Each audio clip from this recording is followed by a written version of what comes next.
Qui est pour vous l'icône de la contestation?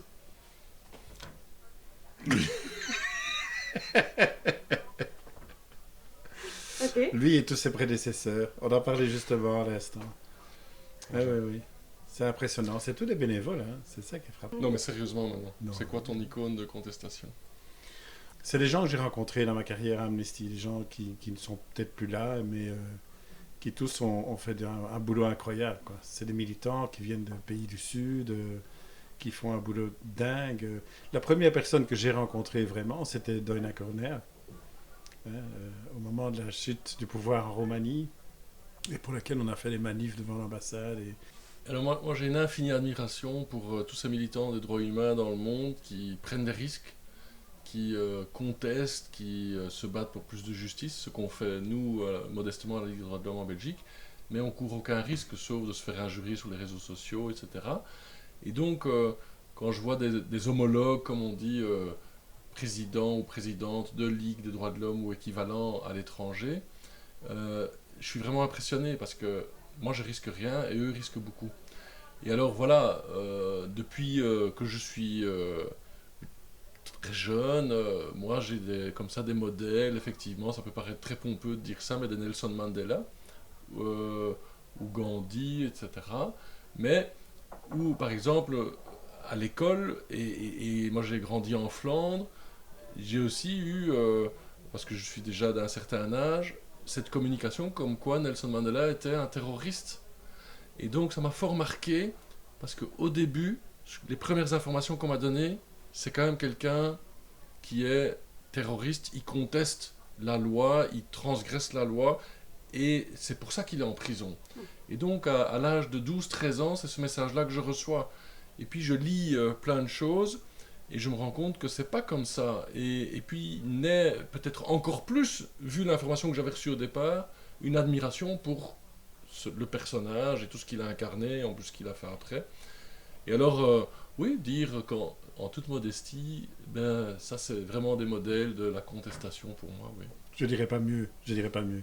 Il y en a une que j'ai vue il y a pas longtemps, qui est Idil, qui est la directrice de la section turque, qui a été arrêtée, qui a été mise en prison parce qu'elle était directrice d'Amnesty, soi-disant comploteuse, hein, on parle beaucoup de ça maintenant, qui a été libérée sous caution. Elle n'est pas encore sortie d'affaire.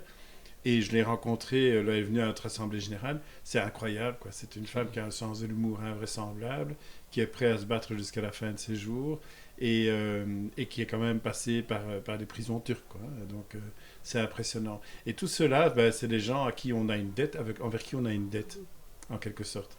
On ne peut pas simplement se dire, c'est sympa ce qu'ils font, quel courage, mais la seule question qu'on a à se poser, c'est qu'est-ce que je peux faire pour pas faire comme eux, mais au moins les soutenir dans ce qu'ils font, quoi. Et votre geste contestataire? Ah. Comment je faisais encore? Et toi, Alexis? Oh, il voulait brûler un panneau. Ok. Et alors, votre...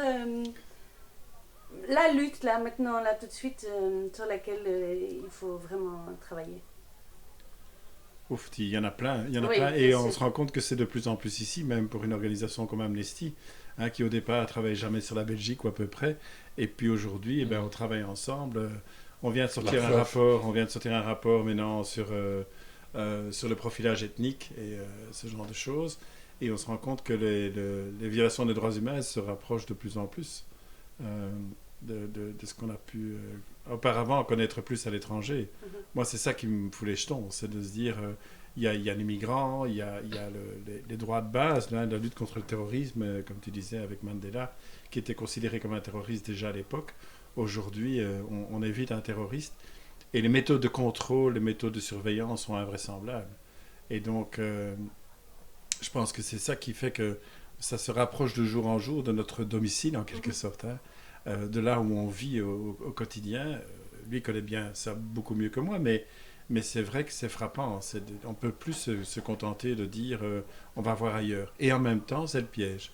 C'est de ne pas aller voir ailleurs, de dire à un moment donné on n'a plus le temps, on n'a pas l'énergie, etc., pour soutenir des gens qui sont perdus au fin fond de l'Afrique et qui pourtant ont besoin de nous.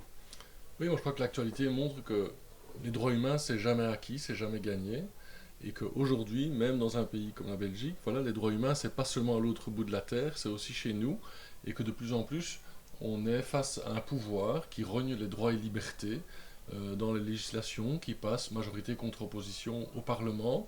Et qu'on a au niveau politique des partis, notamment nationalistes identitaires, qui prônent le repli sur soi, qui adoptent finalement des programmes qui, il y a 20 ans, nous faisaient hurler, des programmes d'extrême droite, et aujourd'hui les mettent en œuvre.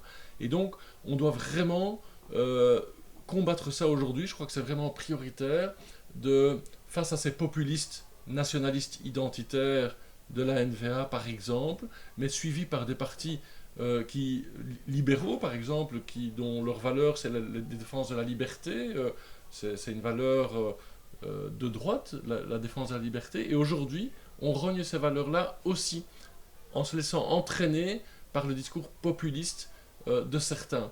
Et donc, à tous les niveaux, que ce soit au niveau des droits économiques et sociaux, que ce soit au niveau de la lutte légitime contre le terrorisme, que ce soit sur le dossier des migrations, eh bien, on est en train d'abandonner nos droits humains, nos libertés fondamentales, avec ces populistes qui prônent le repli sur soi, ce nationalisme identitaire détestable.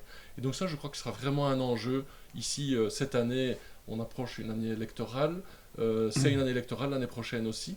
Et ça, je crois que ce sera primordial. Oui, je pense aussi qu'un des grands enjeux, ça va être la capacité ou pas qu'on aura à mobiliser et à faire en sorte que, peut-être pas faire suivre les gens ce que nous leur proposons, mais en tout cas qu'ils soient capables d'eux-mêmes se lancer et de contester aussi. Mais là, tu vois ça, quand même qu'il y a des mouvements vraiment... citoyens qui arrivent. La plateforme citoyenne d'hébergement est un bel exemple pour montrer que face à cette machine politique où ce gouvernement qui ne met pas en œuvre, qui ne fait pas le job finalement, tu as des citoyens qui font le job à la place du gouvernement. Mais ça, c'est une raison d'espérer, parce que sinon, oui, on peut se flinguer. Sinon, on peut se flinguer, oui.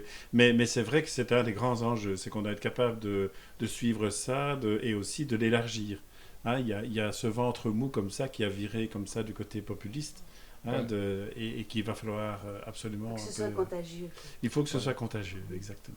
Merci beaucoup. C'est ce que vous faites ici. Hein.